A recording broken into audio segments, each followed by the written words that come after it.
जाता है, तरस खाते हैं किनके ऊपर? दूसरे लोगों के ऊपर, क्योंकि वो तो नरक जा रहे हैं। आपके बगल में बैठा हुआ आदमी आपके लिए नरक जाता हुआ दिखाई देगा, उसको आप नरक जाते हुए दिखाई दे रहे हो, लेकिन आप दोनों अपने आप को नहीं देख रहे हो कि आप कहां जा रहे हो। जिस दिन आप खुद को देखोगे तो देखोगे कि वो स्वर्ग जा रहा है और मैं नरक जा रहा हूं। हालेलुया। जब तक आप आत्मा में नहीं हो, आपके ऊपर दंड की आज्ञा बनी हुई है। हालेलुया। जो व्यक्ति चर्च में आने के बाद भी आत्मा में नहीं चलेगा, उसके लिए प्रकाशित वाक्य 20 अध्याय जो हमने पढ़ा, अनंत काल की मृत्यु जिसे हम नरक कहते हैं, वो युगान युग के लिए आपके लिए आज भी खड़ा है। हालेलुया। आज भी शैतान गरजने वाले सिंह के समान आपको फाड़ खाने के लिए आपके सामने जाल बिछाकर खड़ा रहता है कि कब आकर कोई इसमें फंस जाए। जो जैसा पाप करेगा उसको वैसे ही देर तक नरक में रखा जाएगा। चोरी करने वाले के लिए एक अलग रूम है, वहां का टेम्परेचर 500 डिग्री है। जिसने हत्या किया उसका कमरा अलग है, वहां पर रहने वाले के लिए 1000 डिग्री टेम्परेचर है। जिसने व्यभिचार किया उसके लिए एक और कमरा है, वहां का टेम्परेचर 1500 डिग्री है। ऐसा बाइबल में नहीं लिखा गया है। यहां लिखा है भरमाने वाला शैतान, झूठा भविष्यवक्ता, और दूसरे वचन में पढ़ेंगे तो जादू टोना करने वाला, भरमाने वाला, मूर्ति पूजा करने वाला, इन सब का एक ही स्थान है, वो है आग और गंधक से जलने वाली आग का झील। हालेलुया। वहां कोई भी शांति की बात नहीं है। ऐसा नहीं है कि आपको अंधेरे में डाल दिया तो चुपचाप पड़े रहो, काल कोठरी में डाल दिया तो 10 दिन तक सूरज की रोशनी नहीं देखने वाले पड़े रहो। ऐसा नहीं है। उस अंधेरे में जलन है, उस अंधेरे में तड़प है, उस अंधेरे में दर्द है। वहां पर सिर्फ रोना और दांत पीसना है। इतना थक जाओगे रो रो के कि दांत पीसने के सिवा आवाज तक बाहर नहीं आएगा। हालेलुया। यह है नरक का विवरण बाइबल के अंदर, और यह उन लोगों के लिए है जो आज कलीसिया में आते हैं, आशीष पाकर चले जाते हैं, जीवन को पवित्र करने की कोशिश नहीं करते। आज बाइबल की शिक्षा में प्रचार करने वालों के मुंह से निकलने वाले शब्दों में यीशु नहीं है, परंतु उसके किए हुए कामों का वर्णन है। हालेलुया। मैं नहीं कहता आप यीशु के कामों का वर्णन मत करो, खूब करो। यीशु मसीह के किए हुए कामों का खूब वर्णन करो, क्योंकि बाइबल में लिखा है तुम्हें यीशु का गवाह बनना है। हालेलुया। लेकिन सबसे महत्वपूर्ण बात है, यदि मैं दुनिया को सुसमाचार सुनाकर अपने ही प्राणों की हानि उठा, उससे मुझे कोई लाभ होगा?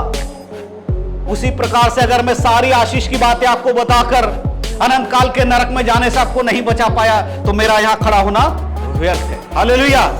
जिन्होंने यीशु को नहीं जाना उनका एक ही न्याय है, बिना यीशु के कोई भी स्वर्ग में नहीं जा सकता। हालेलुया। परमेश्वर ने जगत से ऐसा प्रेम रखा कि उसने अपना इकलौता पुत्र दे दिया, ताकि जो कोई उस पर विश्वास करे वो नाश ना हो परंतु अनंत जीवन पाए। यही है दुनिया के लिए। जो बचना चाहता है उसे यीशु मसीह को ग्रहण करना ही होगा। बिना यीशु के कोई भी नरक की आग से नहीं बच सकता। यही न्याय है। हालेलुया। इसके सिवा कोई और रास्ता नहीं है। बाइबल में कहीं पर भी नरक जाने के विषय में तुम्हें शिक्षा नहीं दिया गया है कि तुम्हें नरक कैसे जाना है। यह बताया गया है कि नरक से बचना कैसे। हालेलुया। हालेलुया। एक वचन निकालिएगा, प्रकाशित वाक्य उसका 20 अध्याय, प्रकाशित वाक्य उसका 20 अध्याय उसके 10 आयत को पढ़ना है। प्रकाशित वाक्य 20 अध्याय उसका 10 आयत को पढ़िएगा, थोड़ा जोर से पढ़ना है। उनका भरमाने वाला शैतान आग और गंधक की उस झील में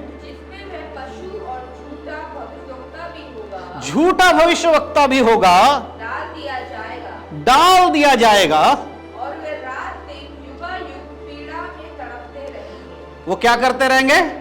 रात दिन युगान युग पीड़ा में तड़पते रहेंगे। हालेलुया। बाइबल में नरक का एक ही प्रकाशन हम बार बार देखते हैं, युगान युग पीड़ा में तड़पना। हालेलुया।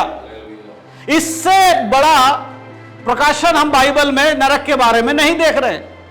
यहां की पीड़ा को कुछ टाइम के लिए नहीं दिया गया है। जो जैसा पाप करेगा उसको वैसे ही देर तक नरक में रखा जाएगा। चोरी करने वाले के लिए एक अलग रूम है, वहां का टेम्परेचर 500 डिग्री है। जिसने हत्या किया उसका कमरा अलग है, वहां पर रहने वाले के लिए 1000 डिग्री टेम्परेचर है। जिसने व्यभिचार किया उसके लिए एक और कमरा है, वहां का टेम्परेचर 1500 डिग्री है। ऐसा बाइबल में नहीं लिखा गया है। यहां लिखा है भरमाने वाला शैतान, झूठा भविष्यवक्ता, और दूसरे वचन में पढ़ेंगे तो जादू टोना करने वाला, भरमाने वाला, मूर्ति पूजा करने वाला, इन सब का एक ही स्थान है, वो है आग और गंधक से जलने वाली आग का झील। हालेलुया।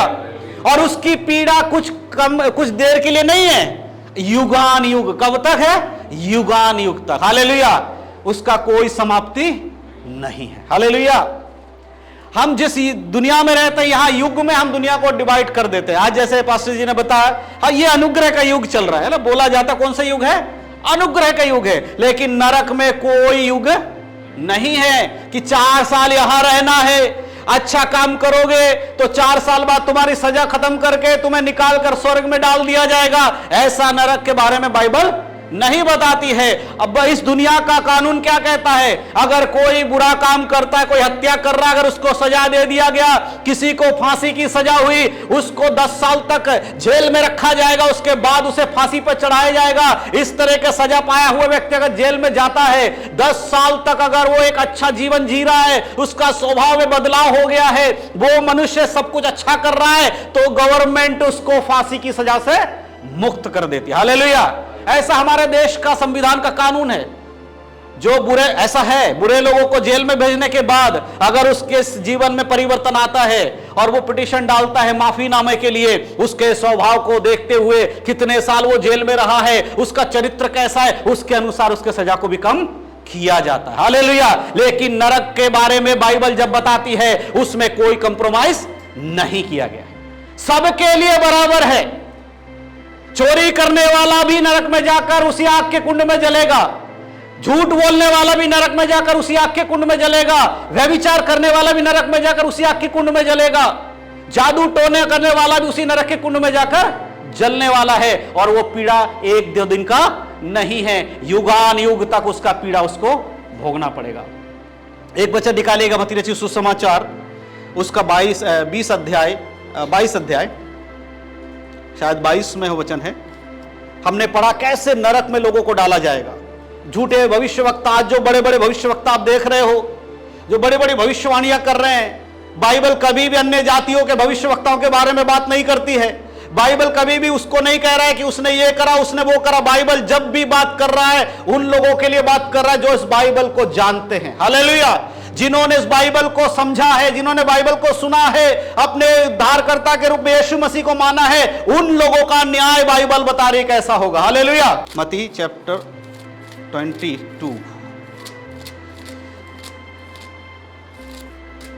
में ही होना चाहिए। हाँ, उसके 13 आयत को पढ़ना। मत्ती 22 का 13 आयत पढ़िएगा। तब राजा ने सेवकों से कहा,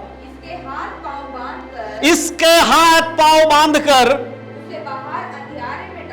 बाहर अंधियारे में डाल दो। वहां क्या होगा? रोना और दांत पीसना होगा। हालेलुया।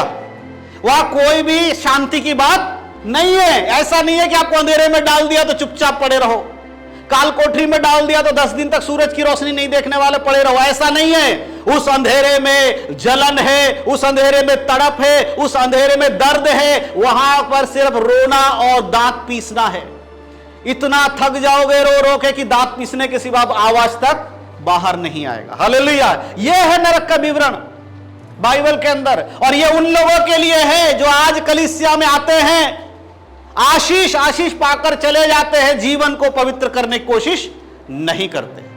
प्रभु यीशु मसीह का वचन है ये किसी उनके चेलों के द्वारा लिखा हुआ कोई वचन नहीं, खुद यीशु मसीह इस बात को बोल रहे हैं कि उस व्यक्ति को उठाकर अंधेरे में डाल दिया जाएगा जहां पर रोना और दांत पीसना होगा, उसके सिवा कुछ नहीं होगा वहां पर। लेकिन इससे हटकर एक चीज जो आज मैं आपको बताना चाहता हूं, हमने पढ़ा कैसे नरक में लोगों को डाला जाएगा।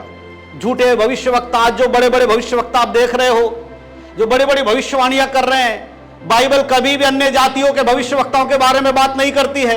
बाइबल कभी भी उसको नहीं कह रहा है कि उसने ये करा, उसने वो करा। बाइबल जब भी बात कर रहा है उन लोगों के लिए बात कर रहा है जो इस बाइबल को जानते हैं। हालेलुया। जिन्होंने इस बाइबल को समझा है, जिन्होंने बाइबल को सुना है, अपने उद्धारकर्ता के रूप में यीशु मसीह को माना है, उन लोगों का न्याय बाइबल बता रही कैसा होगा। हालेलुया। जिन्होंने यीशु को नहीं जाना उनका एक ही न्याय है, बिना यीशु के कोई भी स्वर्ग में नहीं जा सकता। हालेलुया। परमेश्वर ने जगत से ऐसा प्रेम रखा कि उसने अपना इकलौता पुत्र दे दिया, ताकि जो कोई उस पर विश्वास करे वो नाश ना हो परंतु अनंत जीवन पाए। यही है दुनिया के लिए। जो बचना चाहता है उसे यीशु मसीह को ग्रहण करना ही होगा।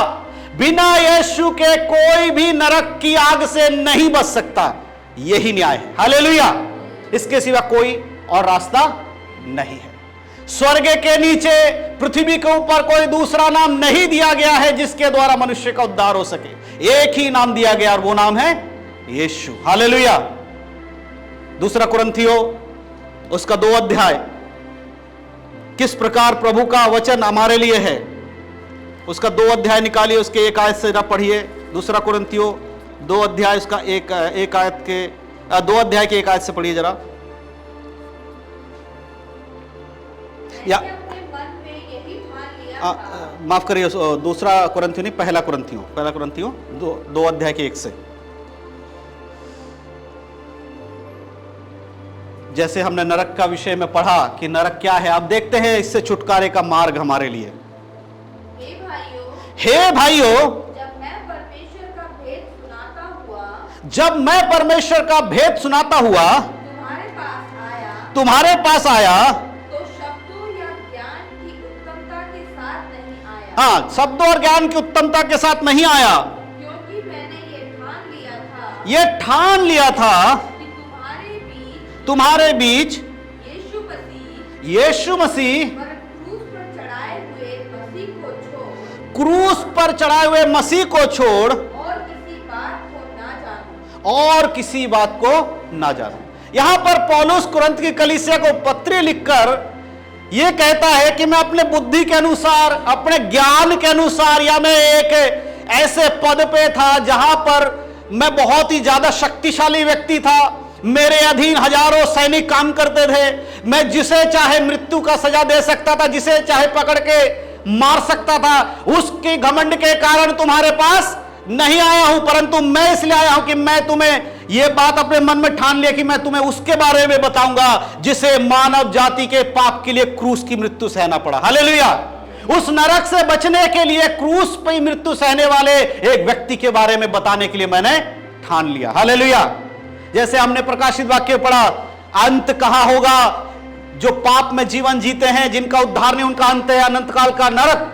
लेकिन ये पौलुस का वचन बता रहा है, अगर हम उस क्रूस की मृत्यु पे चढ़े हुए व्यक्ति के बारे में जान जाएंगे तो हमारा अंत नरक नहीं होगा। हालेलुया।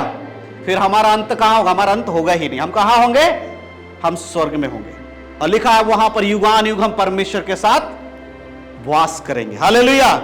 युगान युग, जिस प्रकार युगान युग हम अग्नि में तड़पने वाले लोगों के बारे में देख रहे हैं, उसी प्रकार युगान युग परमेश्वर के समीप में रहने वाले लोगों को भी देख रहे हैं। इन दोनों में फर्क क्या है? पौलुस कहता मैंने ठान लिया है, मैं उस क्रूसित मसीह के अलावा तुम्हें और कुछ भी नहीं बताऊंगा। आज की शिक्षा में यीशु मसीह नहीं है, आज की शिक्षा में यीशु का आश्चर्यक्रम है। हालेलुया। आज बाइबल की शिक्षा में प्रचार करने वालों के मुंह से निकलने वाले शब्दों में यीशु नहीं है, परंतु उसके किए हुए कामों का वर्णन है। हालेलुया। मैं नहीं कहता आप यीशु के कामों का वर्णन मत करो, खूब करो। यीशु मसीह के किए हुए कामों का खूब वर्णन करो, क्योंकि बाइबल में लिखा है तुम्हें यीशु का गवाह बनना है। हालेलुया। लेकिन सबसे महत्वपूर्ण बात है, यदि मैं दुनिया को सुसमाचार सुनाकर अपने ही प्राणों की हानि उठा, उससे मुझे कोई लाभ होगा? उसी प्रकार से अगर मैं सारी आशीष की बातें आपको बताकर अनंत काल के नरक में जाने से आपको नहीं बचा पाया, तो मेरा यहां खड़ा होना व्यर्थ है। हालेलुया। जो काम मुझे दिया गया है, अगर उस काम को मैं सही रीति से नहीं करता हूं, तो मेरा इस जगह पे खड़ा होना व्यर्थ है। और यही नहीं करना चाहता पौलुस, इसीलिए कहता है कि मैंने ठान लिया कि मसीह को छोड़कर और किसी बात की चर्चा तुमसे नहीं करूंगा। उसके अगले आयत को 3 आयत को पढ़ी गए। मैं निर्बलता और भय के साथ और बहुत थरथराता हुआ तुम्हारे साथ रहा। देखियो, निर्बलता और बहुत ही भय के साथ। पौलुस निर्बल था क्या? पौलुस का अगर आप हिस्ट्री पढ़ोगे, उसका नाम सुनते ही लोगों के हाथ पैर कांपने लगता था। ये पौलुस ही वो व्यक्ति था जिसने स्तेफानोस के मृत्यु में सहभागी बना था, जिसके कहने से पत्थर मारे गए थे और वहां खड़े होकर वो देख रहा था और स्तेफानोस के कपड़े उसके कपड़े पर उतारकर पौलुस के कदमों में रख दिया गया था। ये वही व्यक्ति है जो अलग अलग जगहों पर जाकर यीशु मसीह के नाम से बैठे हुए लोगों को गिरफ्तार करके उन्हें राजा के समीप में खड़ा करने वाला व्यक्ति, उन पर दोष लगाने वाला व्यक्ति था। अब ये कहता है मैं थरथर कांप रहा हूं। मैं अब ऐसा व्यक्ति नहीं हूं, क्योंकि मुझे पता है यीशु मसीह ने मेरे लिए क्या किया है। उसका सारा घमंड वहां खत्म हो गया। अब यहां पर वो थरथरा कर कह रहा मैं तुम्हारे साथ थरथराता हुआ तुम्हारे साथ रहा। 4 पढ़िएगा, 4 आयत। और मेरे वचन और मेरे प्रचार में ज्ञान की लुभाने वाली बातें नहीं, ज्ञान की लुभाने वाली बातें नहीं, परंतु आत्मा और सामर्थ्य का प्रमाण था। आत्मा और सामर्थ्य का प्रमाण था। आज का प्रचार ज्ञान की लुभाने वाली बातों का प्रचार है। आप चर्च में आओ, आप यीशु मसीह को ग्रहण कर चुके हो तो आपको बीमारी नहीं आएगी। यह है पौलुस का कहना कि लुभावने वाली बात है। पौलुस ऐसा प्रचार नहीं करता था। वचन में लिखा है पौलुस खुद कहता था कि उसके शरीर में कोई ना कोई बीमारी थी, जिसके विषय में उसने कई बार 3 बार परमेश्वर से प्रार्थना भी किया, लेकिन प्रभु ने उसे एक ही शब्द दिया, एक ही जवाब दिया, मेरा अनुग्रह तेरे लिए काफी है। हालेलुया। इसीलिए लुभावनी बातों का प्रचार करने के लिए परमेश्वर ने हमें खड़ा नहीं किया है। प्रभु के साथ चलने वालों के जीवन में आश्चर्यक्रम होंगे, क्योंकि वचन में लिखा है यीशु मसीह के कोड़े खाने से हम चंगे होते हैं। जिसने उसके ऊपर विश्वास किया वो अपने घर में भी प्रार्थना करेगा, वो अपनी बीमारी से चंगा हो जाएगा। किसी पास्टर के हाथ रखने से कोई चंगाई नहीं आती। हालेलुया। परमेश्वर की सामर्थ के द्वारा उसके द्वारा काम होता है। हालेलुया। किसी पास्टर के हाथों में पावर नहीं है कि वो आपके हाथ सर पे हाथ रख दे और आपकी सारी बीमारी गायब, लेकिन उस परमेश्वर के दास के अंदर प्रभु का सामर्थ काम करता है जो उसके द्वारा आपके अंदर जाता है। हालेलुया। इसीलिए अगर वचन में विश्वास है तो कोई भी प्रार्थना करेगा, परमेश्वर उसके जीवन में काम करेगा।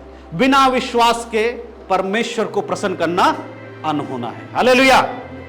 और यही बात पौलुस कहता है कि मैं वचन का ज्ञान के कारण लुभावनी वाली बातें नहीं, परंतु आत्मा सामर्थ का प्रमाण था उसका प्रचार करता हूं। हालेलुया। पौलुस किसका प्रचार करता है? आत्मा का प्रचार। और आत्मा का प्रचार क्या कहता है? मन फिराओ क्योंकि स्वर्ग का राज्य निकट है। आत्मा तुमसे कहता है मन फिराओ क्योंकि स्वर्ग का राज्य निकट। यह है परमेश्वर का प्रचार। और यह देखना है आपको, यीशु मसीह में इतने सालों से जानने के बाद, इतने सालों से यीशु को ग्रहण करने के बाद आज आपका जीवन कैसा है वो डिपेंड करता है। हालेलुया। रोमियो की पत्री उसका 8 अध्याय निकालिए, उसका पहला आयत पढ़िए। रोमियो 8 का पहला। अतः अब जो मसीह यीशु में है, अतः अब जो मसीह यीशु में है उन पर दंड की आज्ञा नहीं, उन पर दंड की आज्ञा नहीं। हालेलुया। क्योंकि वे शरीर के अनुसार नहीं, क्योंकि वह शरीर के अनुसार नहीं वरन आत्मा के अनुसार चलते हैं। आत्मा के अनुसार चलते हैं। और पौलुस क्या कह रहा है? 4 में क्या कह रहा है पौलुस? दोबारा पढ़िए 4 आयत को। पहला कुरिन्थियों की किताब उसका। और मेरे वचन और मेरे वचन और मेरे प्रचार में ज्ञान की लुभाने वाली बातें नहीं, ज्ञान की लुभावने वाली बातें नहीं, परंतु आत्मा और सामर्थ का प्रमाण था। आत्मा और सामर्थ का प्रमाण था। पौलुस जब चंगाई करता था वो आत्मा का प्रमाण था, उसका सामर्थ था। हालेलुया। और यहां पर कहता है कि जो अब मसीह यीशु में है उन पर दंड की आज्ञा नहीं, क्योंकि वो संसारिक बातों में नहीं परंतु आत्मा के अनुसार चलाएगा। हालेलुया। जब तक आप आत्मा में नहीं हो आपके ऊपर दंड की आज्ञा बनी हुई है। हालेलुया। जो व्यक्ति चर्च में आने के बाद भी आत्मा में नहीं चलेगा उसके लिए प्रकाशित वाक्य 20 अध्याय जो हमने पढ़ा, अनंत काल की मृत्यु जिसे हम नरक कहते हैं वो युग के लिए आपके लिए आज भी खड़ा है। हालेलुया। आज भी शैतान गरजने वाले सिंह के समान आपको फाड़ खाने के लिए आपके सामने जाल बिछाकर खड़ा रहता है कि कब आकर कोई इसमें फंस जाए। प्रचार सुनते टाइम अंदर से झरझराहट होती है, कपकपाहट आती है, क्या पापी आदमी हूं मैं, आज यहां से बाहर निकल के सब कुछ धो डालूंगा। अगले संडे फिर से यही दोहराया जाता है। ऐसे जोशीला प्रचार सुनने के बाद, नरक के बारे में बताने के बाद क्यों गुदगुदी लगती है? क्योंकि हमें लगता है कि हम थोड़ी जा रहे हैं, जा तो दूसरा रहा, इसीलिए गुदगुदी लगती है। हा। दया आ जाता है, तरस खाते हैं किनके ऊपर? दूसरे लोगों के ऊपर, क्योंकि वो तो नरक जा रहे हैं। आपके बगल में बैठा हुआ आदमी आपके लिए नरक जाता हुआ दिखाई देगा, उसको आप नरक जाते हुए दिखाई दे रहे हो, लेकिन आप दोनों अपने आप को नहीं देख रहे हो कि आप कहां जा रहे हो। जिस दिन आप खुद को देखोगे तो देखोगे कि वो स्वर्ग जा रहा है और मैं नरक जा रहा हूं। हालेलुया। हर किसी को पता होता है कि वो कैसा जीवन जी रहा है। आप कोमा में पड़े हुए पेशेंट नहीं हो, आपकी बुद्धि कुछ कम नहीं हो गई है जिससे आपको महसूस नहीं हो रहा है, पूरा दिमाग चल रहा है। उंगली कट रही है तो दर्द भी हो रहा है, तो आप ये नहीं कह सकते कि मुझे नहीं पता था कि मैं कहां जा रहा हूं। हालेलुया। जैसे आज हमने सुना, परमेश्वर दरवाजा बंद करता है, सारे दरवाजे खुलने का अवसर है, हर किसी को मन फिराने का समय है, लेकिन अंतिम दरवाजे में जब परमेश्वर बंद करेगा उसे कोई नहीं खोल पाएगा। यीशु मसीह ने कहा, जिसे परमेश्वर बंद करता उसे कोई दूसरा नहीं खोल सकता। नूह को जहाज बनाते हुए 100 साल से भी अधिक समय लगा। नूह को परमेश्वर ने बोला, जा जंगल में से लकड़ी काट और जहाज बना दे, और अगले अध्याय में 3 सेकंड बाद हम पढ़ते नूह ने इतना हाथ फुट चौड़ा, ये 20 फुट लंबा, 30 फुट ये, 40 हाथ ये, 50 हाथ ये करके बड़ा सा जहाज बना लिया। हमें लगता है कि 3 घंटे में सब हो गया। हालेलुया। 3 घंटे में सब कुछ हो गया। डिजिटल प्रिंटिंग है, मटेरियल डालो और डिजिटल प्रिंटर चल रहा है और जहाज बना रहा है। ऐसा नहीं हुआ, उसको जंगल से कई साल तक लकड़ी काटना पड़ेगा, उसके बाद उसे छीलना पड़ेगा। 5 लोग काम कर रहे हैं, 4-5 लोग, वो अकेला, उसके 3-4 बच्चे, बीवी, और इतना बड़ा जहाज बनाने में क्या एक दिन में बन गया था? वो 100 साल से भी ज्यादा समय तक वो जहाज बनाता रहा, और उन दिनों में वो प्रचार भी करता रहा कि परमेश्वर इस जगत को जल प्रलय करके समाप्त करने वाला है। किसी ने सुना उसकी बात? जब प्रभु ने कहा था कि मैं जगत को नाश करूंगा, तब कितने ने सुना था? एक व्यक्ति ने सुना। उसके साथ कितने लोग बचाए गए? उसके परिवार के लोग बचाए गए। लेकिन जब नूह ने प्रचार किया तो हजारों ने सुना। कितने लोग बचाए गए? एक भी नहीं बचा। हालेलुया। परमेश्वर पर जिसने विश्वास किया वो बच गया, जिसने विश्वास नहीं किया वो नहीं बचा। और जब प्रलय आया तो वचन में लिखा है, लोग दौड़ दौड़ कर आकर वहां पर जहाज के पास आकर उन्होंने घुसने की कोशिश किया होगा, लेकिन वचन में लिखा है जब जहाज में सारे लोग चढ़ गए, उस जहाज के दरवाजे को परमेश्वर ने अपने हाथों से बंद कर दिया। जिसके दरवाजे को परमेश्वर बंद कर दे उसे दुनिया की कोई ताकत नहीं खोल सकती। न्याय के समय परमेश्वर हमारे लिए स्वर्ग का दरवाजा खुला या बंद करने का अधिकारी है। अगर वो एक बार दरवाजा बंद कर देगा, आप दोबारा उसमें प्रवेश नहीं कर सकते हो। आप कितना भी गिड़गिड़ाओगे, कितना भी चिल्लाओगे, परमेश्वर का एक ही जवाब है, तुझे मौका मिला था। हालेलुया। तुझे मौका मिला था। आज उस यीशु मसीह पे विश्वास करने की आवश्यकता है। क्यों यीशु मसीह हमारा उद्धार करता है? 5 आयत को पढ़िएगा कुरिन्थियों में।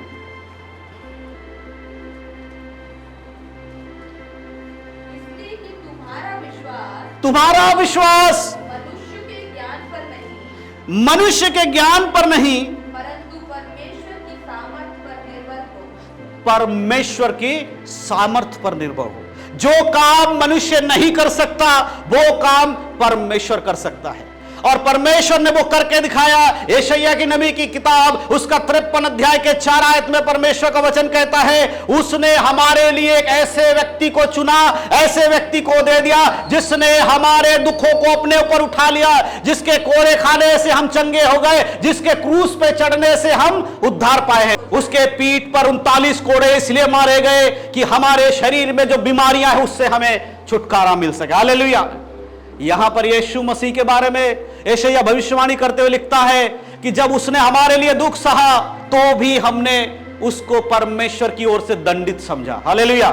जब यीशु मसीह को क्रूस पे मारा गया तो परमेश्वर के लोग, जो प्रभु के चुने हुए लोग थे, वो कहते हैं इसको क्रूस पर चढ़ाओ। हालेलुया।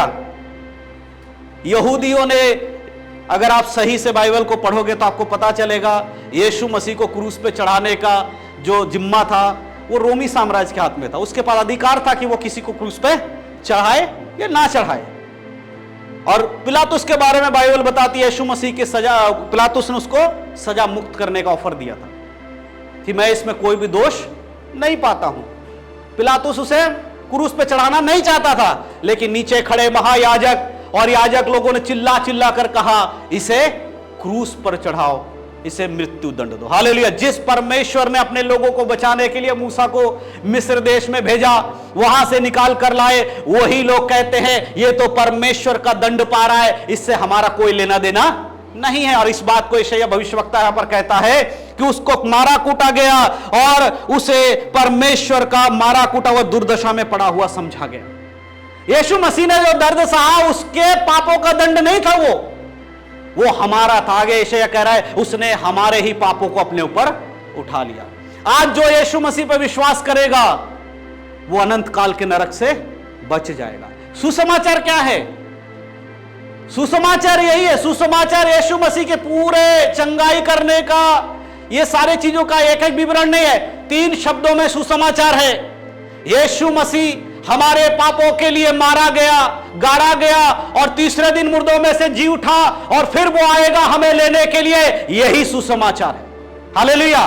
यीशु मसीह हमारे पापों के लिए मारा गया, हमारे पापों के लिए गाड़ा गया, उसे तीसरे दिन मुर्दों में से परमेश्वर ने जिंदा किया, पुनरुत्थान हुआ उसका। जो उस पर विश्वास करेगा वो फिर से एक दिन यीशु मसीह के आगमन पर जिंदा किया जाएगा। यही सुसमाचार है। हालेलुया।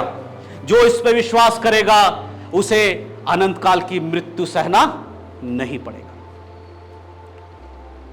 अगर नूह के प्रचार करते वक्त वहां के किसी एक व्यक्ति ने भी विश्वास किया होता तो मैं विश्वास करता हूं उस जहाज में सिर्फ 8 लोग नहीं होते, एक और परिवार उसमें होता। क्योंकि परमेश्वर के वचन में लिखा, यदि तू विश्वास करेगा तू और तेरा घराना उद्धार पाएगा।